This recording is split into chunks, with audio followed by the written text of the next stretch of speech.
Catecismo de la Iglesia Católica, primera parte, la profesión de fe. Muerto por nuestros pecados según las Escrituras. 601. Este designio divino de salvación a través de la muerte del siervo, el justo, había sido anunciado antes en la Escritura como un misterio de redención universal, es decir, de rescate que libera a los hombres de la esclavitud del pecado. San Pablo profesa en una confesión de fe que dice haber recibido que Cristo ha muerto por nuestros pecados según las Escrituras. La muerte redentora de Jesús cumple en particular la profecía del siervo doliente de Isaías. Jesús mismo presentó el sentido de su vida y de su muerte a la luz del siervo doliente. Después de su resurrección dio esta interpretación de las Escrituras a los discípulos de Emaús, según Lucas 24, y luego a los propios apóstoles. Dios le hizo pecado por nosotros. 602. En consecuencia, San Pedro pudo formularla así la fe apostólica en el designio divino de salvación. Habéis sido rescatados de la conducta necia heredada de vuestros padres, no con algo caduco, oro o plata, sino con una sangre preciosa, como de cordero sin mancha y sin mancilla, Cristo, predestinado antes de la creación del mundo, y manifestado en los últimos tiempos a causa de vosotros. Primera de Pedro 1. Los pecados de los hombres, consecuencia del pecado original, están sancionados con la muerte. Al enviar a su propio Hijo en la condición de esclavo, la de una humanidad caída y destinada a la muerte a causa del pecado, a quien no conoció pecado, Dios le hizo pecado por nosotros, para que viniésemos a hacer justicia de Dios en él. 603. Jesús no conoció la reprobación como si él mismo hubiese pecado, según Juan 8, pero en el amor redentor que le unía siempre al Padre, nos asumió desde el alejamiento con relación a Dios por nuestro pecado, hasta el punto de poder decir en nuestro nombre en la cruz: Dios mío, ¿por qué me has abandonado? Al haberle hecho así solidario con nosotros, pecadores, Dios no perdonó ni a su propio Hijo, antes bien le entregó por todos nosotros, para que fuéramos reconciliados con Dios por la muerte de su Hijo. Dios tiene la iniciativa del amor redentor universal. 604. Al entregar a su Hijo por nuestros pecados, Dios manifiesta que su designio sobre nosotros es un designio de amor benevolente que precede a todo mérito por nuestra parte. En esto consiste el amor, no en que nosotros hayamos amado a Dios, sino en que Él nos amó y nos envió a su Hijo como propiciación por nuestros pecados. La prueba de que Dios nos ama es que Cristo, siendo todavía nosotros pecadores, murió por nosotros. 605. Jesús ha recordado al final de la parábola de la oveja perdida que este amor es sin excepción. De la misma manera, no es voluntad de vuestro Padre Celestial que se pierda uno de estos pequeños, dice Mateo 18. Afirma dar su vida en rescate por muchos, en Mateo 20. Este último término no es restrictivo, opone el conjunto de la humanidad a la única persona del Redentor que se entrega para salvarla. La Iglesia, siguiendo a los apóstoles, enseña que Cristo ha muerto por todos los hombres sin excepción. No hay, ni hubo, ni habrá hombre alguno por quien no haya padecido Cristo, dice el Concilio de Quiersí del año 853. Tercero, Cristo se ofreció a su Padre por nuestros pecados. Toda la vida de Cristo es ofrenda al Padre. 606. El Hijo de Dios, bajado del cielo, no para hacer su voluntad, sino la del Padre que le ha enviado, al entrar en este mundo dice: He aquí que vengo para hacer, oh Dios, tu voluntad. En virtud de esta voluntad somos santificados, merced a la oblación de una vez para siempre del cuerpo de Jesucristo. Desde el primer instante de su encarnación, el Hijo acepta el designio divino de salvación en su misión redentora.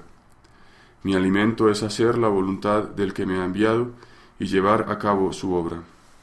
El sacrificio de Jesús, por los pecados del mundo entero, es la expresión de su comunión de amor con el Padre. El Padre me ama porque doy mi vida. El mundo ha de saber que amo al Padre y que obro según el Padre me ha ordenado. 607. Este deseo de aceptar el designio de amor redentor de su Padre anima toda la vida de Jesús, porque su pasión redentora es la razón de ser de su encarnación. Padre, líbrame de esta hora, pero si he llegado a esta hora para esto. El cáliz que me ha dado el Padre no lo voy a beber. Y todavía en la cruz, antes de que todo esté cumplido, dice, tengo sed. El Cordero que quita el pecado del mundo. 608. Juan Bautista, después de haber aceptado bautizarle en compañía de los pecadores, vio y señaló a Jesús como el Cordero de Dios que quita los pecados del mundo. Manifestó así que Jesús es a la vez el siervo doliente que se deja llevar en silencio al matadero y carga con el pecado de las multitudes, y el Cordero Pascual, símbolo de la redención de Israel cuando celebró la primera Pascua. Toda la vida de Cristo expresa su misión, servir y dar su vida en rescate por muchos. Jesús acepta libremente el amor redentor del Padre. 609. Jesús, al aceptar en su corazón humano el amor del Padre hacia los hombres, los amó hasta el extremo, dice Juan 13, porque nadie tiene mayor amor que el que da la vida por sus amigos, dice Juan 15. Tanto en el sufrimiento como en la muerte, su humanidad se hizo el instrumento libre y perfecto de su amor divino, que quiere la salvación de los hombres. En efecto, aceptó libremente su pasión y su muerte por amor a su Padre y a los hombres que el Padre quiere salvar. Nadie me quita la vida, la doy yo voluntariamente. De aquí la soberana libertad del Hijo de Dios, cuando Él mismo se encamina hacia la muerte. Jesús anticipó en la cena la ofrenda libre de su vida. 610. Jesús expresó de forma suprema la ofrenda libre de sí mismo en la cena tomada con los 12 apóstoles en la noche en que fue entregado. En la víspera de su pasión, estando todavía libre, Jesús hizo de esta última cena con sus apóstoles el memorial de su ofrenda voluntaria al Padre, por la salvación de los hombres. Este es mi cuerpo que va a ser entregado por vosotros. Esta es mi sangre de la alianza que va a ser derramada por muchos para remisión de los pecados. 611. La Eucaristía que instituyó en este momento será el memorial, dice 1 Corintios 11, de su sacrificio. Jesús incluye a los apóstoles en su propia ofrenda y les manda perpetuarla. Así Jesús instituye a sus apóstoles sacerdotes de la nueva alianza. Por ellos me consagro a mí mismo, para que ellos se sean también consagrados en la verdad. La agonía de Getsemaní. 612. El cáliz de la nueva alianza que Jesús anticipó en la cena, al ofrecerse a sí mismo, lo acepta a continuación de manos del Padre en su agonía de Getsemaní, haciéndose obediente hasta la muerte. Jesús ora, Padre mío, si es posible que pase de mí este cáliz. Expresa así el horror que representa la muerte para su naturaleza humana. Esta, en efecto, como la nuestra, está destinada a la vida eterna. Además, a diferencia de la nuestra, está perfectamente exenta de pecado, que es la causa de la muerte, pero sobre todo está asumida por la persona divina del príncipe de la vida, del que vive.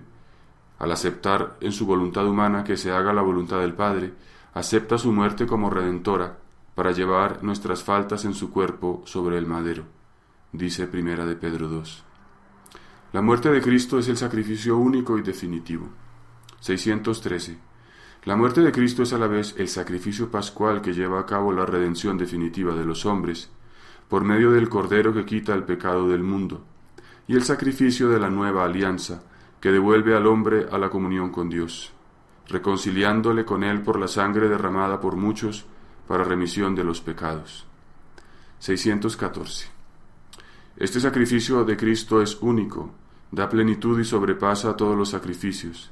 Ante todo es un don del mismo Dios Padre. Es el Padre quien entrega al Hijo para reconciliarnos con Él. Al mismo tiempo es ofrenda del Hijo de Dios hecho hombre, que libremente y por amor ofrece su vida a su Padre por medio del Espíritu Santo para reparar nuestra desobediencia. 615. Jesús reemplaza nuestra desobediencia por su obediencia. Como por la desobediencia de un solo hombre todos fueron constituidos pecadores, así también por la obediencia de uno solo todos serán constituidos justos, dice Romanos 5. Por su obediencia hasta la muerte, Jesús llevó a cabo la sustitución del siervo doliente, que se dio a sí mismo en expiación, cuando llevó el pecado de muchos, a quienes justificará y cuyas culpas soportará. Jesús repara por nuestras faltas y satisface al Padre por nuestros pecados. En la cruz, Jesús consuma su sacrificio. 616. El amor hasta el extremo es el que confiere su valor de redención y de reparación, de expiación y de satisfacción al sacrificio de Cristo. Nos ha conocido y amado a todos en la ofrenda de su vida. El amor de Cristo nos apremia al pensar que si uno murió por todos, todos por tanto murieron. Ningún hombre, aunque fuese el más santo, estaba en condiciones de tomar sobre sí los pecados de todos los hombres y ofrecerse en sacrificio por todos. La existencia en Cristo de la persona divina del Hijo, que al mismo tiempo sobrepasa y abraza a todas las personas humanas, y que le constituye cabeza de toda la humanidad, hace posible su sacrificio redentor por todos. 617. Sua sanctissima passione in ligno crucis nobis justificationem meruit. Por su sacratísima pasión en el madero de la cruz, nos mereció la justificación, enseña el Concilio de Trento, subrayando el carácter único del sacrificio de Cristo como causa de salvación eterna. Y la Iglesia venera la cruz cantando: O crux, ave spes unica, salve o cruz única esperanza, el himno Vexilla Regis. Nuestra participación en el sacrificio de Cristo. 618. La cruz es el único sacrificio de Cristo, único mediador entre Dios y los hombres, pero porque en su persona divina encarnada se ha unido en cierto modo con todo hombre, Él ofrece a todos la posibilidad de que en la forma de Dios solo conocida se asocien a este misterio pascual, dice Gaudium et Spes 22. Él llama a sus discípulos a tomar su cruz y a seguirle, porque Él sufrió por nosotros dejándonos ejemplo para que sigamos sus huellas.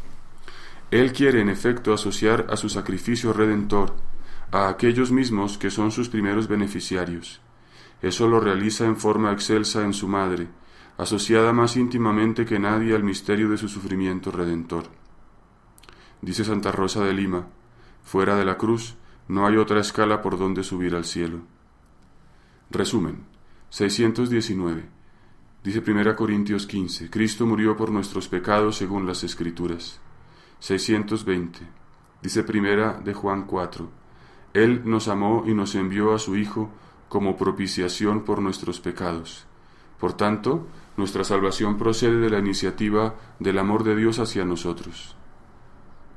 Dice 2 Corintios 5: En Cristo estaba Dios reconciliando al mundo consigo. 621.